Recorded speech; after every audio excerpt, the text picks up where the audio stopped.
You telling Mike's me already you bored. dang it. Today on the Manspace.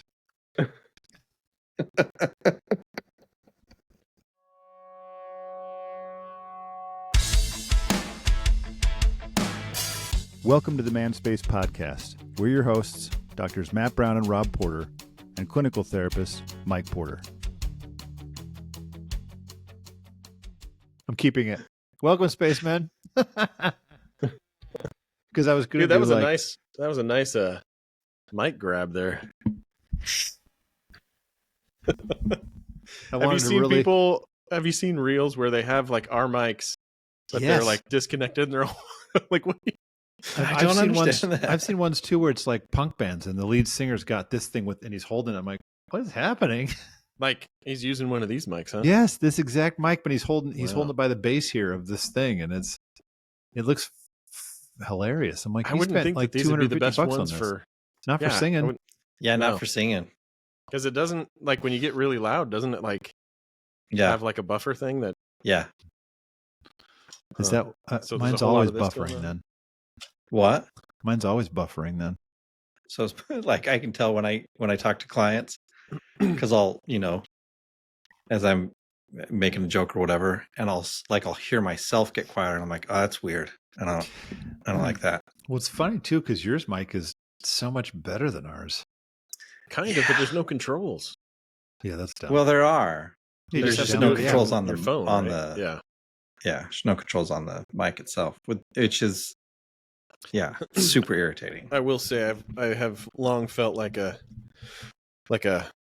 podcast imposter watching basically like any big podcast. They have like the step up from our microphone. Oh yeah, where maybe we should buy that. But now people are downsizing. We were ahead of the trend. I was going to say, I've seen the ones where it's like the cable comes into the stand. Yeah. The coax thing that we tried for a while, or the XR cables. Remember that? Yeah, remember that? That's good times. Remember our little... For our Yetis? Yeah, but we had like a little mixer that... Oh, yeah. Oh, yeah, Rob's little mixer. Yeah, I have it in the drawer. Yeah, Matt had one too. I remember that one time when we didn't turn it on, so we recorded a whole episode that didn't get recorded. I wish we could revive the Castle Grayskull episode and just post that. I wonder. Do you remember we were all in the same room, like separate corners of the room, trying not to echo? Where would we? But then it just sounded like wah wah wah wah wah. Yeah, like would we?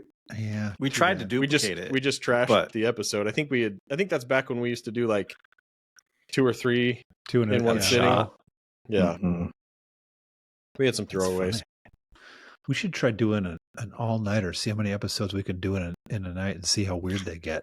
I think the last episode would just be us farting into our mics, dude. I was going to say, talk about tapping into our childhood selves. I just watched some stupid Instagram reel of people just farting. Like there was one group of dudes playing Duck, Duck, Goose, and when he got to Goose, he just farted on the dude's head. Have you seen those ones that are like when the fart does the laughing for you? When they're laughing, it's like they're laughing so hard that they're not making any noise, but they're like. What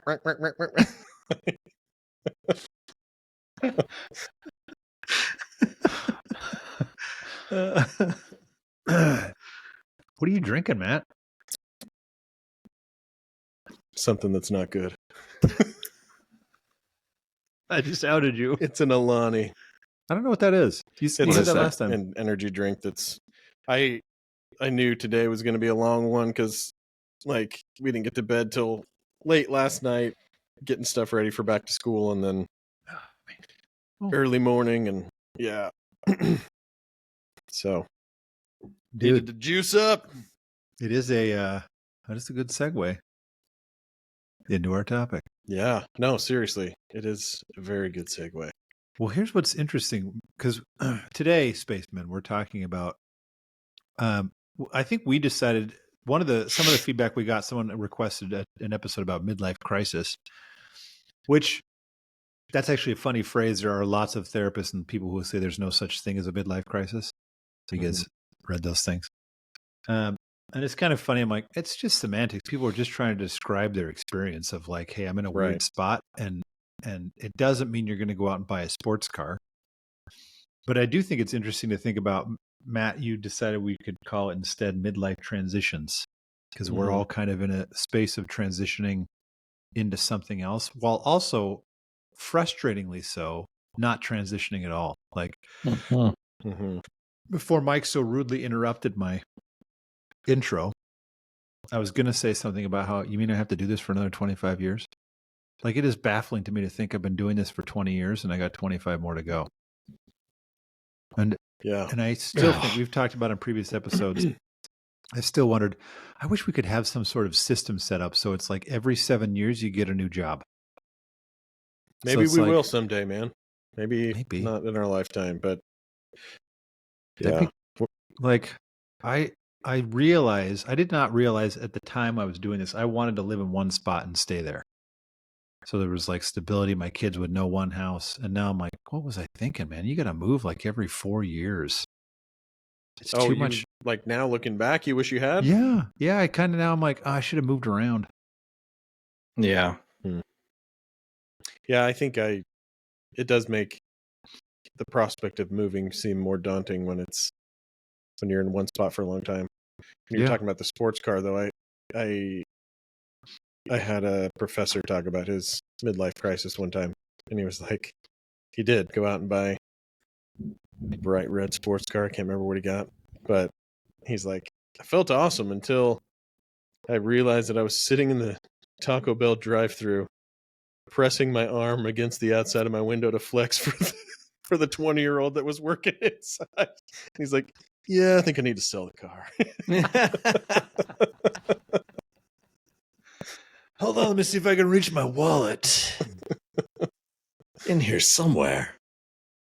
Dude, that's, I don't have, here's why, like when you mentioned that, it was very validating actually, when you mentioned the fact that you hate the beginning of the school year. I love it because I like my kids going back to school, but I also hate it because I hate the way it's like, they get nervous. They get, like they're all stressed out. They like Spencer did his first morning at seminary this morning, and it was like I had to wake him up like 5 times. And it was like, it just felt like I don't like this time of year. And what's harder for me, and Matt, you're going through it again. You went through it last year. Mike, you've gone through it before. Is also I'm waiting for this. In 2 weeks I'm going to be dropping my daughter off in college. And it feels like, it's just so much unknown. Like you're just kind of chucking her out there and being like, good luck. And I know she's going to be homesick and she's going to be nervous. And Becky's like cool with it. She is right now.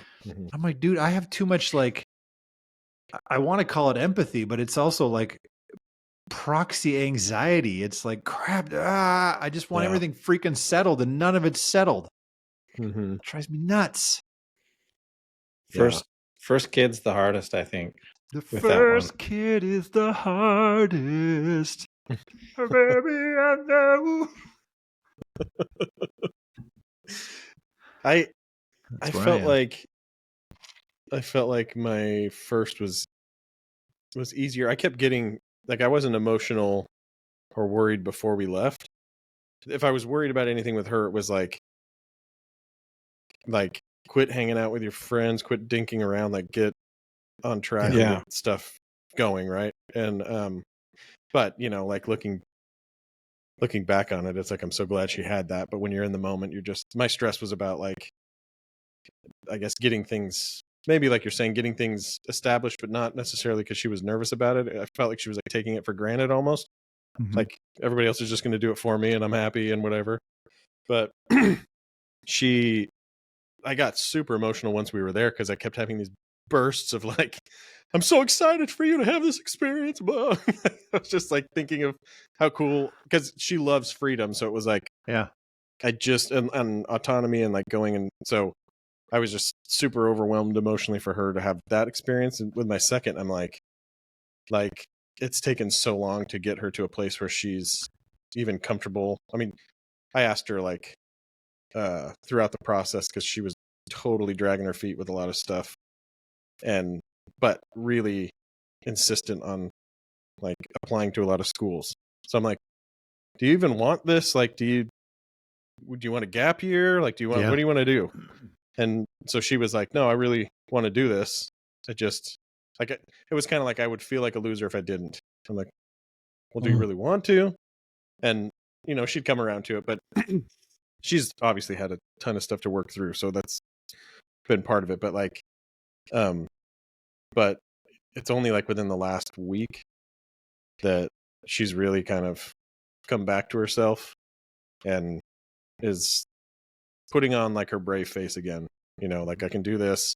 It's going to be hard, but and this is the largest graduating, their high school class was the largest graduating class in the history of the country. So like, all the universities are having a hard time managing housing and things like that. So housing still isn't fully settled. Like, she still doesn't have a roommate, but they're still making assignments. And it's like, so we're moving in like a week. So like, and like the thought of her not having a roommate and just like how isolating that'll be is like killing me. And so yeah, but it's like, we've called, we've asked questions, we've done, nothing else you can do but wait. And it's kind of like, yeah, they're not done with assignments yet, but just, yeah, things like that are super stressful.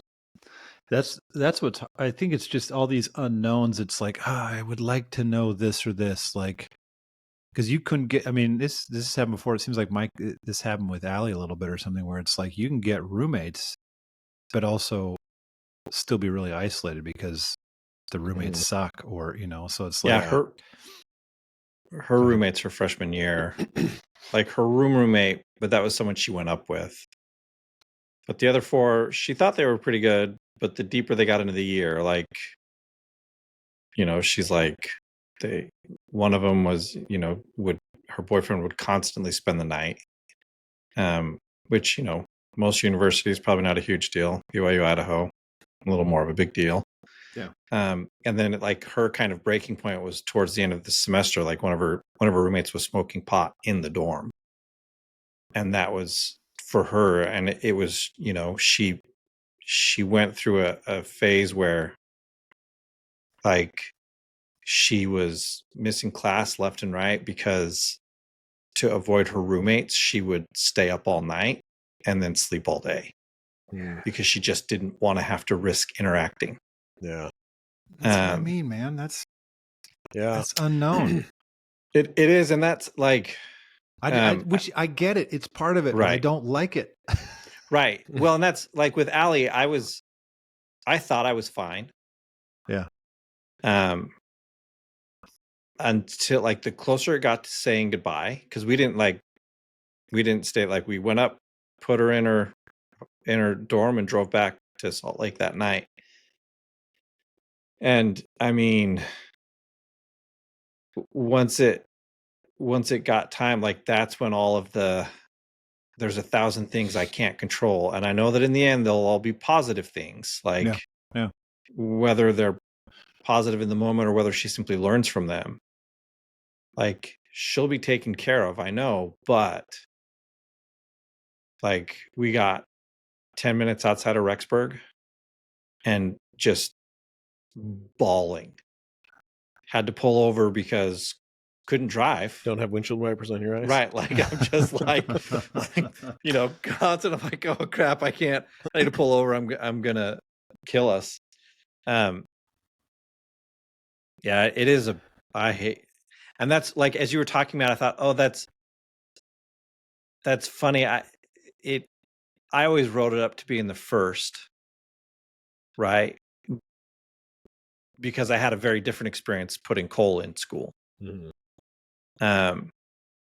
But I also think there's a difference for male and female, but there is, but I think a lot of it too had to do with, like, as Matt, you were kind of describing just the differences in their personalities.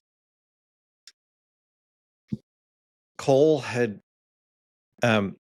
wanted to live, like, he was all done living under our control, by our rules, whatever.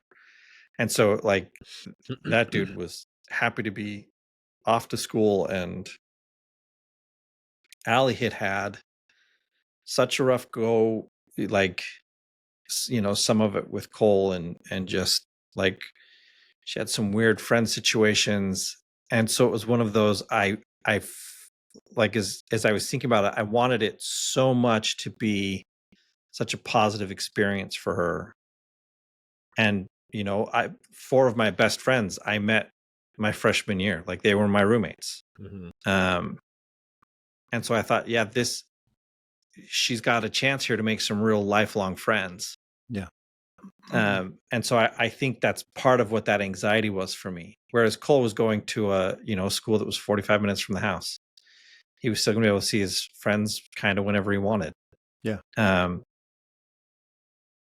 so it was just one of those, looking at it, I think, yeah, I wonder, if Cole had been the first, if it still would have been a slightly less reaction simply because of personality and other circumstances, where with Allie, she'd already struggled with a bunch of stuff.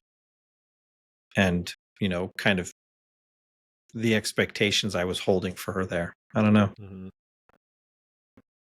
I think what's interesting about this is like in this, actually, because I'm thinking about this midlife transition thing, and then also thinking about midlife crisis and what overlap, if any, there is.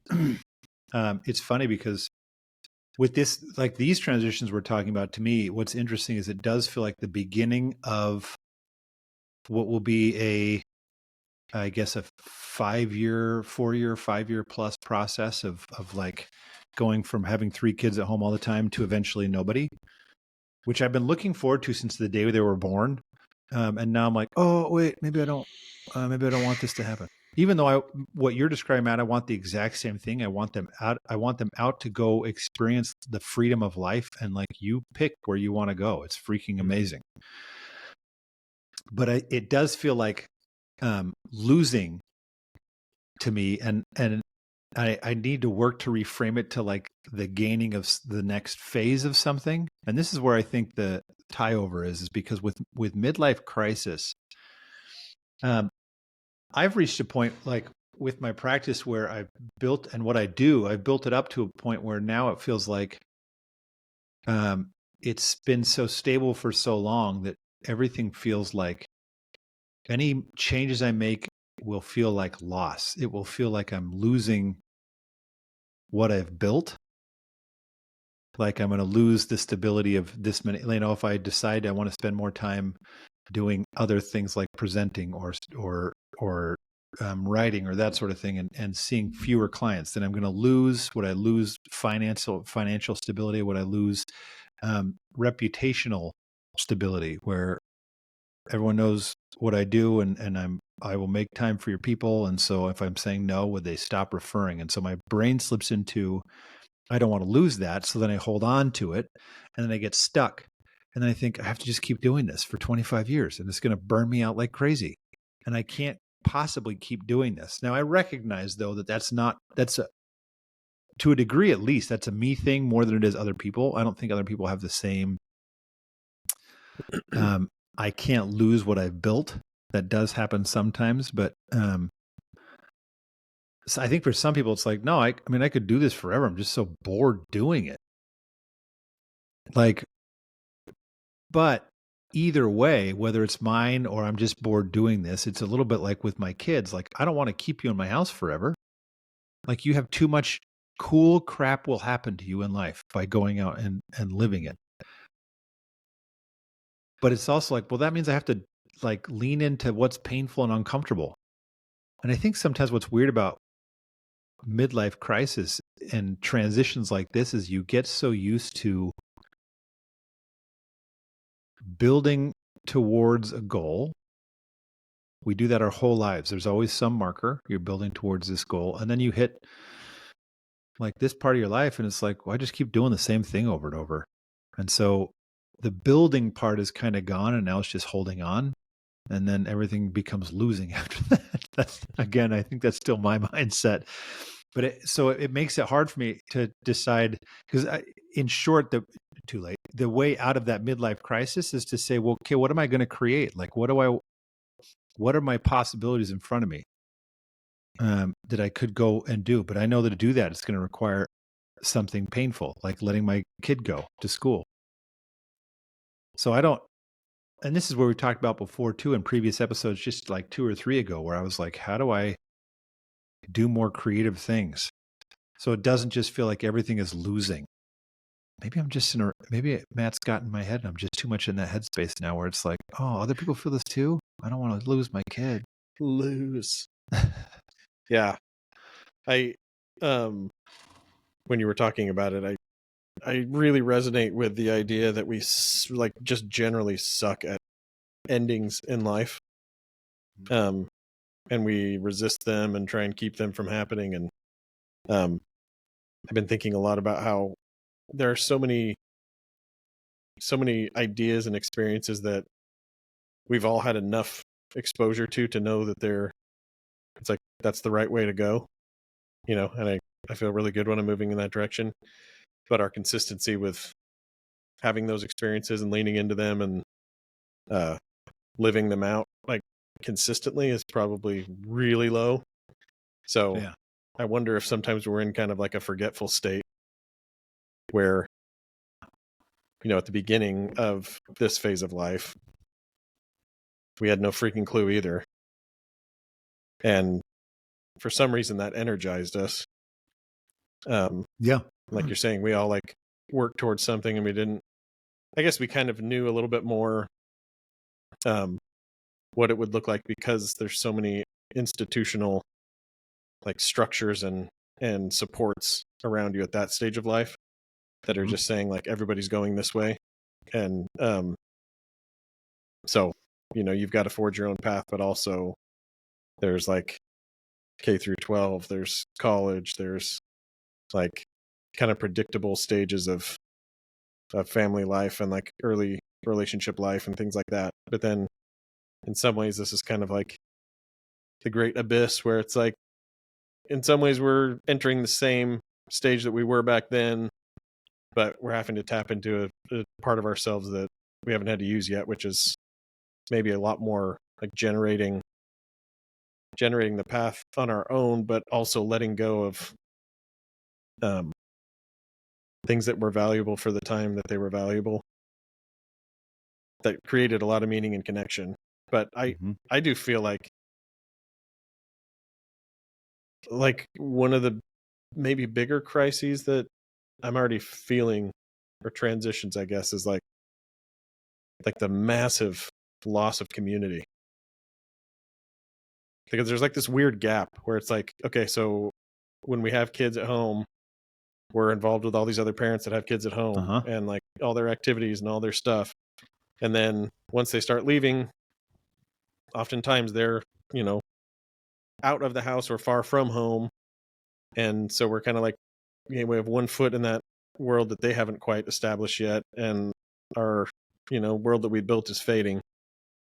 And eventually we're going to be like ideally heavily involved as grandparents and, we'll have that kind of like community of grandparents again. Right. But like, there's this weird transition where it's like, what do you do with this time? Where you kind of feel like you don't really see your friends as much as you did before because they're all off visiting their kids or traveling here and there, and you're going to be doing the same thing. And I think that's why a lot of couples might crumble in that moment, because it's like, crap, all we have is each other, and I don't really know who you are anymore. And I think that would be one thing if it was like, I don't know who you are anymore, but I know who all my friends are and I know what I'm doing. And I, like we could probably like get through that better. But if all those other supports are fading away, and giving way maybe for something new to be built. Yeah. And we're just hyper aware of like, ooh, who are you? Like, and it can be really disconcerting, I think. But yeah. I worked with a couple of ladies, and one of them retired about the same time her husband did, and empty nested close enough to it. And then she started showing, like, this is when I was teaching, she started showing back up at school, and she was subbing, and then she was subbing a lot. And, asked her, like, how come you're subbing? And she's like, yeah, because I can't be around my husband all day. Mm-hmm. And she goes, like, you know, he'd been like a cop or something like that. So they had for years just kind of, their schedules hadn't matched up. They hadn't spent a ton of time together. They kind of didn't know each other anymore. And so her way of dealing with it was, well, I guess I'm going to go back and sub some more. Like, I got to do something to fill my time because I don't want to spend time with that guy. Mm-hmm. By contrast, the principal that I was working for at the time, her last kid graduated high school and went off to school. And that next fall, you know, so how are things going? And she just goes, Mike, it's the best. And I said, what? And she goes, I mean, for years we were so focused on our sons. And she goes, that we really didn't know each other anymore. And she goes, Mike, it's like dating all over again. Like, it's just courtship. It's so much fun. I'm having so much fun getting to know who this guy is again. And I thought, yep, like it was just this two very contrasting ideas of what do I do when I hit that transition point where I'm suddenly alone and the only thing to occupy my time outside of, right, like when I'm in the house, the only thing that occupies my time is my spouse. There's no kids to buffer. There's no, right, like there's just that. Mm-hmm.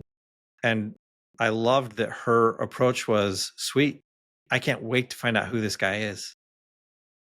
And I mean, obviously they had maintained a good enough relationship over the years that they could do that. But it was still like, we've all talked to people where they hit that point and that's when they realize, oh, we need a divorce. Yeah. And I guess that also is a choice. You said something about like, you know, I have this option now. I get to choose to date. Like I've wondered about that too. Like I wonder if, you know, right out of high school into college, things like that, you're like constantly flexing your choice muscles all the time. And then I think over time, when we get to this point, it's like, I tried to reduce as many choices as I needed to, so I could just kind of be in like autopilot. And to your point, Rob, about moving frequently, like maybe, you know, that's one of those things that causes you to just flex those muscles all the time. But if it's been just, let me establish something through a lot of good choices that now can just operate on its own, then when it comes time where I have to make a choice again, like, do I feel like all of that has gone through some massive atrophy and I don't know, you know, feels like a struggle.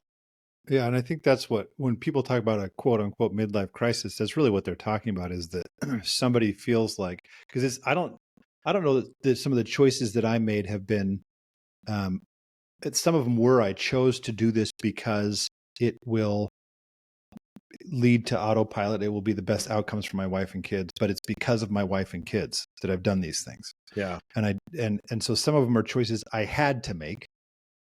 And so I think we sometimes get frustrated feeling like I want to make my own freaking choices just because I can. So I'm buying a sports car and I'm flexing for the girl in the drive-through because it feels like I want to feel like I have power to do something again. I think so often so much feels like it's getting stripped, like our power feels like it's getting stripped away from us. So we want to flex those choice muscles again. That feels like, look what I did. And people take it too far. And sometimes it's like, well, I'm getting divorced now because I want a whole new thing. And this all represents the old thing. And I don't want that anymore. I think what's interesting is you guys are describing this. I was thinking in my head about how this, Matt, you're describing this kind of transitional phase that is there, you know, where you used to have this community here, you'll have this community again in the future, but there's a space in between where it's like, what is my community? And feeling, I think part of what I feel like is it feels like there's so much in my life, even though there's so much that is stable, there is so much that feels in limbo. Like, I don't know. There's so many things I don't know. And it's, what's interesting to me is to think about the meaning I'm assigning to it. Because when you said, I've thought this before with my kid going to school, is feeling like we've said to her many times, I'm so jealous of you. This was like one of the coolest times of my life. It was so fun. It scared the crap out of me. I did the coolest and stupidest and whatever things. And so I'm so excited for you, but I also know I've never felt that homesick before in my entire life. And I've never felt so insecure and unsure of myself in my entire life. And I don't want you to go through that, but I know you need to. And so I can choose. It's kind of interesting that the narrative that we will give or the meaning that we assign to something. What? You just got went robot mode. Yeah. Oh. It just cut out. So just the meaning that we assign to things, and thinking about like Mike, your two teachers, and that one's like, I don't even know this guy. And one's like, this is so cool. I get a date, like all this new experience, and thinking there is a limbo in this, but it could be an exciting limbo. And actually just yesterday I met with a couple where he's talking about how he's like, I'm just trying to keep it together. I'm taking my first daughter off to college next week, and I'm like, I'm going to freaking lose it. And at the end of the session, we kind of talked a little bit back and forth about it. And I said, hey, good luck, man. He's like, you too. And there was a little bit of like, oh, this is kind of my community. I remember thinking, I didn't say community, but I thought this is kind of my community. Like there are parents out there who know like, oh, it kind of blows. It's also really exciting, but also, it's weird. And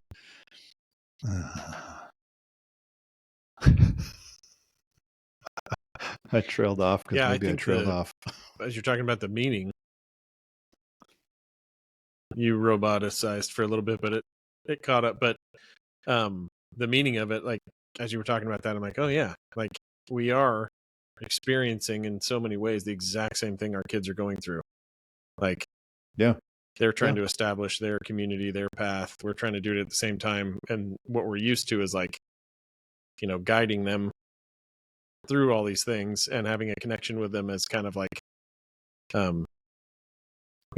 know the way, follow me, but now it's kind of like, in some ways it's like, yeah, I'm just as lost as you. Let's do it together. Right. Like, and I mean, I think obviously it's different than that, but I think there is probably like just an increasing potential for anxiety as life goes on, right? You know more what to fear now, whereas when you're leaving home, it's kind of like, I feel afraid, but I don't even know what could happen, and but also like the potential for like a deeper trust that these are just kind of the rhythms of life that we go through, and like how many generations before me have done similar things, and and my kids going through it 20 some odd years behind me in their own way, but yeah, I think meaning and choice are like you said, sometimes maybe people feel like they've been deprived of those things, so they pick it up in kind of an impulsive crisis type of a way. Other people might pick it up like, this is sustaining me and deepening my growth at this stage, but yeah, and we haven't even talked about like necessarily identity. Like I know for Lisa, she's looking at it like my job is ending, like in the way that it's existed. And to my point this morning, I'm like, mine's pretty much the same for the next 20 some odd years. Yeah. And so I'll have that like identity shift at a different point, right? But what's it like, for people who have, been at home with the kids, or, different, or maybe there's a move or something, but there's, all these kind of like, who am I now? Who do I want to be in this next phase? And we all thought about that, in college, and, but there's a lot more tethering us, I guess, to the path we're already on. Well, and that to me, like going back to this idea of communities, that's kind of the interesting thing. The thing that Jenna and I have discovered living here is our kids are past the age of the built-in community. No play dates. And yeah, like we've realized, if we want to connect with people out here, we have to actually do something about that. And I started thinking, one, that's one of the downfalls of moving this late in your kid's life. Like Texas was the longest we'd ever lived anywhere. We were there for 13 years. And yeah, I love that we moved, but it's come with, like community challenges for sure.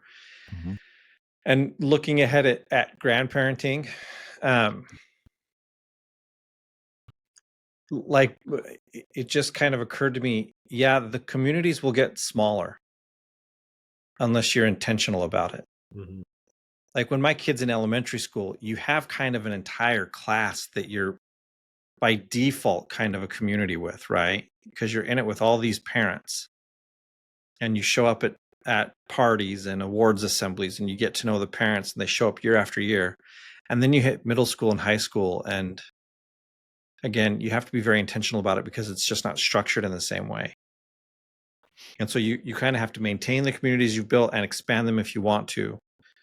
And then you get to college and yeah, you'll have people whose kids are in college, but if they're not at the same college, then again, that makes them a different, right? Like, I think these communities just keep getting smaller and smaller.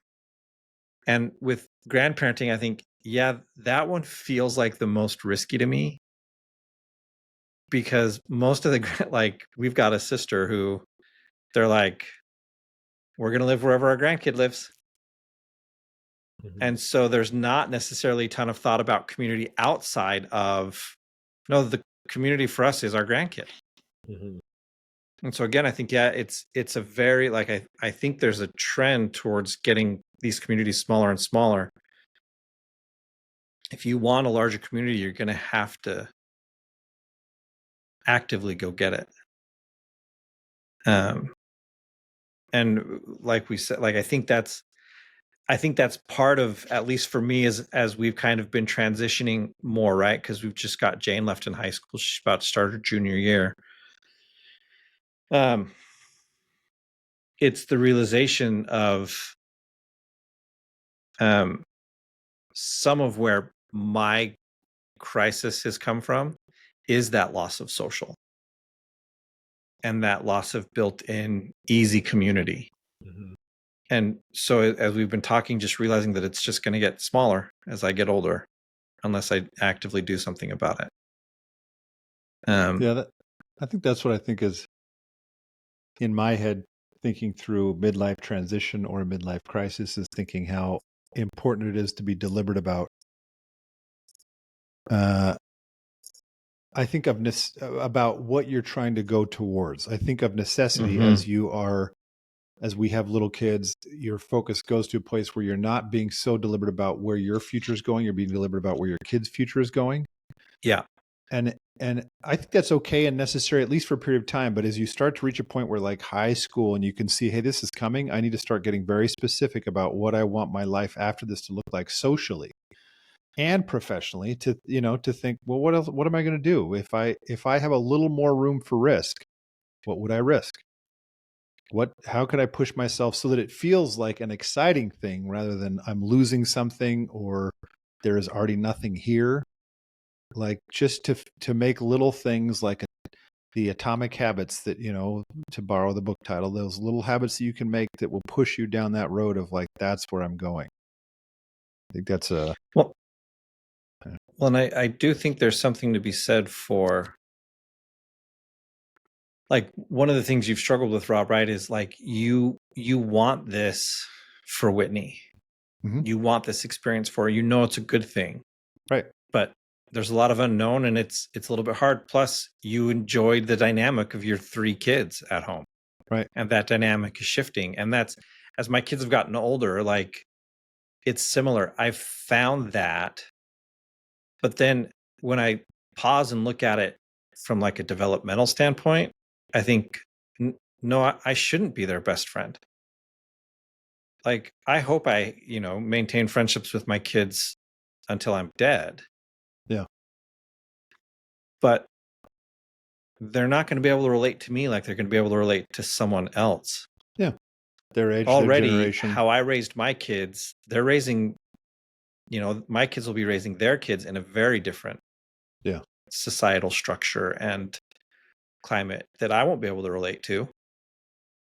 And I think, likewise, it's important for me then to find people who are in a similar life area so that I can say, hey, doesn't it suck watching our kids make these decisions that just feel like a train wreck?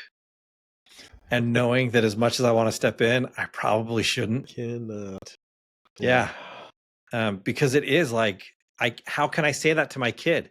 Hey kid, it scares the crap out of me watching you make this train wreck of a decision. What? My decisions are, it's not going to be a train wreck. Oh crap, I stepped in it now. Mm-hmm. And so I think, yeah, there is that need for both that transition of, they'll always be a part of my community because they're my children, but I still need a support structure that is not just my children. Like I look at mom and dad, and mom and dad have Gail and Darius, and I think, yeah, like there's, I'm sure there's conversations they have that they don't have with the rest of us. Sure.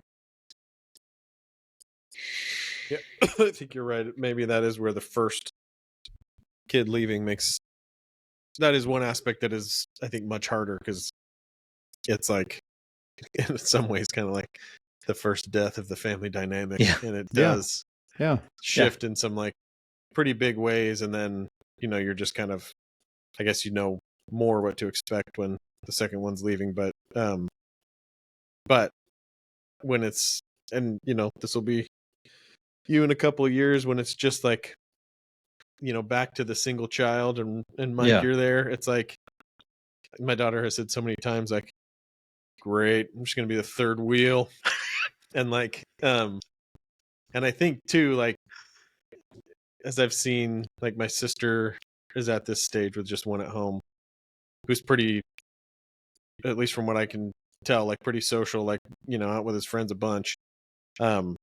So it's kind of like, well, we're already empty nesters, kind of like, every weekend it's like, well, it's just us, so what are we going to do? And so maybe, maybe as we get closer to that stage, there is kind of like the budding of some community, or an opportunity to be intentional about it as you're kind of preparing for the total empty nest stage. But yeah, that family dynamic shift is weird. I remember we left, and my mother-in-law was there with the other two, and I was like, just kind of wondering what their goodbye would be like. All my girls, and at first they're just like, see you, dude, kind of like whatever. And then so we left, and then got out of the neighborhood and realized we'd forgotten something. By the time we'd realized that, like, one of them had already broken down. And then I think when Vanessa heard that, she broke down. Then we got back home and everybody's bawling.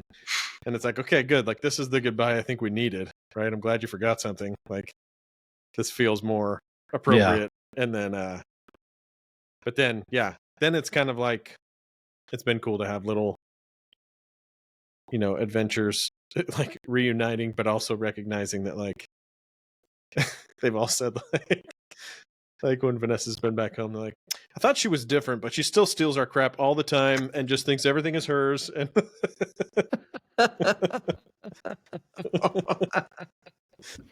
it's like you fall right back into those dynamics pretty quick.